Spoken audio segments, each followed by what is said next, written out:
Hello friends, welcome back to swing trading FNO. Bitcoin crypto currency अभी के समय में फाइनेंस की दुनिया में ये काफ़ी चर्चा में रहने वाले शब्द हैं। तो आइए जानते हैं बिटकॉइन जिसकी वैल्यू आज से 12 साल पहले ज़ीरो हुआ करती थी और अभी के समय में 35 लाख के करीब है, आखिर है क्या। सतोशी नाकामोटो, जिन्होंने 2008 में इंटरनेट पर एक पेपर पब्लिश किया था। सतोशी का मेन ऑब्जेक्टिव पेपर की पहली कुछ लाइनों से ही पता चल गया था। A purely peer-to-peer version of electronic cash that would allow online payments to be sent directly from one party to another without going through a financial institution. Crypto currency एक डिजिटल एसेट है जिसके ऊपर किसी भी central bank या financial institution का कोई control नहीं होता। उदाहरण के तौर पर अगर हम इंडियन करेंसी को लें तो उसे आरबीआई कंट्रोल करता है, लेकिन बिटकॉइन एक ऐसा करेंसी है जिसे कोई भी फाइनेंशियल इंस्टीट्यूशन कंट्रोल नहीं करता। तभी के समय में क्रिप्टो सिर्फ सतोशी के दिमाग की एक रचना थी, लेकिन अब इससे लाखों और करोड़ों की ट्रेडिंग होती है क्रिप्टो एक्सचेंजेस पर, जैसे शेयर्स की ट्रेडिंग होती है स्टॉक मार्केट्स में। बिटकॉइन और क्रिप्टो करेंसी को और करीब से समझने के लिए हमें थोड़ा अपने इकोनॉमी के बारे में समझना होगा। हमारा पूरा फाइनेंशियल सिस्टम ट्रस्ट पर बसा हुआ है। समाज में करेंसी नोट और कॉइन्स की वैल्यू है क्योंकि गवर्नमेंट और सेंट्रल बैंक्स द्वारा आधारित किया जाता है। आप कोई भी नोट उठाकर देख लें, उस पर लिखा होता है मैं धारक को इतने रुपए देने का वचन देता हूँ, और इसके नीचे वचन देते हुए आरबीआई गवर्नर के हस्ताक्षर दिखेंगे आपको। इस नोट का कोई मोल नहीं रहेगा अगर हम इस वचन और हस्ताक्षर को हटा दें। मामूली सा कागज़ बनकर रह जाएगा ये नोट बिना इस वचन के। अब आप इससे अंदाज़ा लगा सकते हैं कि बैंक्स और सरकार कितने पावरफुल हैं पैसे और मॉनेटरी पॉलिसी के मामले में। होता यह है कि जब आप पैसे जमा करने जाते हो बैंक में, तब आप बैंक को अपने पैसे के साथ साथ ये परमिशन भी दे रहे हो कि वो जैसे चाहे वो वैसे आपके पैसे का यूज़ कर सकती है। बैंक्स करते भी हैं। इन्हीं डिपॉजिट्स की मदद से बैंक कंपनीज या जनरल पब्लिक को लोन दे पाती है, और इन्हीं कारणों से आपको अपने डिपॉजिट किए गए पैसों पर रिटर्न्स या इंटरेस्ट भी मिलता है। प्रॉब्लम्स तब होती हैं जब बैंक्स आपके डिपॉजिट को गलत और इररिस्पॉन्सिबल तरीके से इस्तेमाल करती है। ऐसा बहुत बार हुआ है और आपने न्यूज़ में भी देखा होगा कि बैंक्स बड़े बड़े इंडस्ट्रियलिस्ट को बिना ड्यू प्रोसेस के लोन्स दे देते हैं, जो कि आगे जाके बैड डेट्स बन जाते हैं, एनपीएस बन जाते हैं। और इन सब का शिकार कौन बनता है? हमारे जैसे जमाकर्ता। इन सब के अलावा गवर्नमेंट के डिसीजंस भी आम आदमी की मुश्किलें बढ़ा सकती हैं। डीमोनेटाइजेशन तो याद ही होगा आपको, जब गवर्नमेंट ने एक ही झटके में 500 और 1000 के नोट्स को इनवैलिड कर दिया था। जो क्रिप्टो का फेवर करते हैं वो सिर्फ इसीलिए क्योंकि वो नहीं चाहते गवर्नमेंट और सेंट्रल बैंक्स उनके पैसे पर इतना कंट्रोल दिखाए। अब शायद आपको क्रिप्टो करेंसी का विजन समझ आ रहा होगा। क्रिप्टो की शुरुआत 2008 में हुई थी और बिटकॉइन सबसे पहला क्रिप्टो करेंसी था।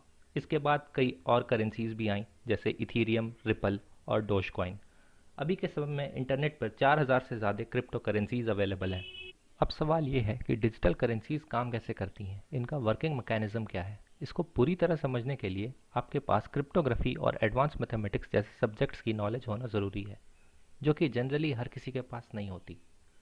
लेकिन अगर आपको सिर्फ इन्वेस्टमेंट और ट्रेडिंग शुरू करनी है तो इसका बेसिक नॉलेज ही बहुत है आपके लिए। बिटकॉइन का एग्जांपल लेते हैं। जितने भी बिटकॉइन ट्रांजैक्शन होते हैं उन सब का रिकॉर्ड एक डिजिटल लेजर में होता है, जो कि बेसिकली एक पब्लिक खाता होता है। इस खाते का कॉपी बिटकॉइन नेटवर्क के हर सिस्टम पर होता है। जो लोग इन सिस्टम को ऑपरेट करते हैं उन्हें माइनर्स कहा जाता है। माइनर्स का काम होता है ट्रांजैक्शंस को वेरीफाई करना। एक उदाहरण के तौर पर मान लें राहुल को राज के अकाउंट में 2 बिटकॉइंस भेजने हैं। यहाँ माइनर्स का काम ये होगा कि वो पहले कंफर्म करें कि राहुल के खुद के अकाउंट में 2 बिटकॉइन है या नहीं। फिर उन्हें इस ट्रांजैक्शन को कंफर्म करने के लिए एक कॉम्प्लिकेटेड मैथमेटिकल इक्वेशन सॉल्व करना होगा, क्योंकि हर बिटकॉइन ट्रांजैक्शन से एसोसिएटेड एक यूनिक वेरिएबल होता है जो माइनर्स को निकालना होता है इन कॉम्प्लेक्स प्रॉब्लम को सॉल्व करके। यहाँ ये जो मैथमेटिकल इक्वेशन होते हैं वो इतने कॉम्प्लिकेटेड होते हैं जो सिर्फ पेन और पेपर के थ्रू सॉल्व नहीं किए जा सकते। इसलिए माइनर्स को इन्हें सॉल्व करने के लिए हाई प्रोसेसिंग पावर वाले कंप्यूटर्स को यूज़ करना होता है। एक बार इक्वेशन सॉल्व हो गया तो नेटवर्क के दूसरे कंप्यूटर्स उसे कंफर्म करते हैं और ये ट्रांजैक्शन चेन में ऐड हो जाता है। इसी वजह से इस टेक्नोलॉजी को ब्लॉकचेन कहते हैं। माइनर्स को उनके वर्क के लिए बिटकॉइन रिवॉर्ड किए जाते हैं। इस सिस्टम को प्रूफ ऑफ वर्क कहते हैं, जिसमें माइनर्स को ये प्रूफ करना होता है कि उन्होंने इतना सारा कंप्यूटेशनल वर्क किया जिसके लिए उन्हें रिवॉर्ड मिले। अगर ये एक्सप्लेनेशन आपको नहीं समझ में आया हो तो घबराइए मत। क्योंकि इसके वर्किंग से ज़्यादा इंपॉर्टेंट इसके यूजेज और फ्यूचर को समझना है। बिटकॉइन के दो यूजेस हैं, एक इन्वेस्टमेंट की तरह और एक अल्टरनेटिव करेंसी की तरह। अभी के समय में जो सबसे मेन यूज़ है क्रिप्टो या बिटकॉइन का, वो एज एन इन्वेस्टमेंट ही है। हम पैसे इन्वेस्ट करते हैं किसी पर्टिकुलर क्रिप्टो करेंसी में, और जब उसकी वैल्यू बढ़ती है तो सेल करके एक हायर रिटर्न आता है, ज़्यादा पैसे मिलते हैं हमें रिटर्न में। और बाकी हर इन्वेस्टमेंट की तरह क्रिप्टो इन्वेस्टमेंट में भी रिस्क है। Crypto as a medium of exchange. Crypto medium of exchange नहीं है, मतलब कि आप अपने पड़ोस की शॉप से चीज़ें खरीदने के लिए बिटकॉइन जैसी क्रिप्टोज का यूज़ नहीं कर सकते हैं।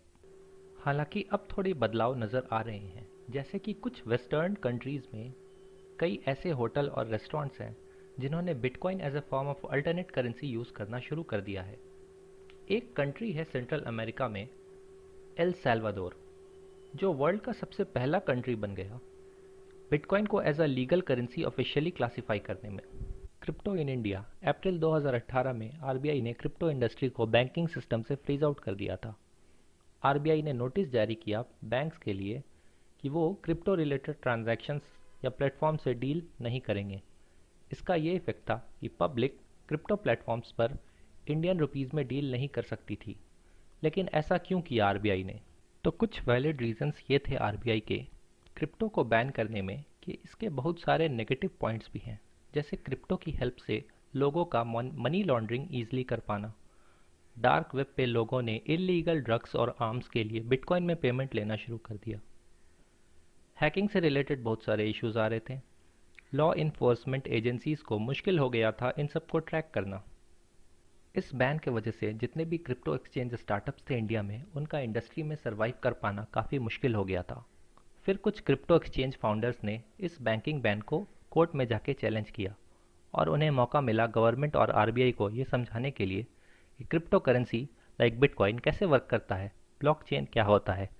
इसी के साथ साथ बहुत सारे रिप्यूटेड क्रिप्टो एक्सचेंज कंपनीज ने एक्सचेंजेस के लिए काफ़ी सेफ गार्ड्स इंक्लूड किए हैं, जैसे कि साइनअप के टाइम में केवाईसी मैंडेटरी कर दिया गया। ये केस फिर सुप्रीम कोर्ट तक पहुंचा। फाइनली मार्च 2020 में कोर्ट ने एक्सचेंजेस की बात मान ली और कहा आरबीआई का बैंकिंग बैन डिसप्रोपोर्शनेट था। बैन अब लिफ्ट हो चुका था। इंडियंस अब क्रिप्टो में फ्रीली इन्वेस्ट कर सकते हैं। हमारे पास अब अपने फाइनेंशियल इन्वेस्टमेंट को डाइवर्सिफाई करने की अपॉर्चुनिटी है। आप अब चाहें तो क्रिप्टो में ईजिली ट्रेड कर सकते हैं। और अब कोर्ट के डिसीजन के बाद बहुत से क्रिप्टो एक्सचेंजेस भी आ गए हैं इंडिया में, और ये प्रोसेस काफ़ी स्ट्रेट फॉरवर्ड और आसान हो गया है। और हाँ, ये ध्यान में ज़रूर रखें कि क्रिप्टो करेंसी काफ़ी रिस्की इन्वेस्टमेंट है, क्योंकि क्रिप्टोज़ की प्राइसेस बहुत फ्रीक्वेंटली ऊपर नीचे होती रहती हैं, तो यहाँ अपॉर्चुनिटी के साथ साथ रिस्क भी बहुत है। अगर आपको ये वीडियो पसंद आया हो तो वीडियो को लाइक करना ना भूलें और चैनल को सब्सक्राइब ज़रूर करें। Thank you.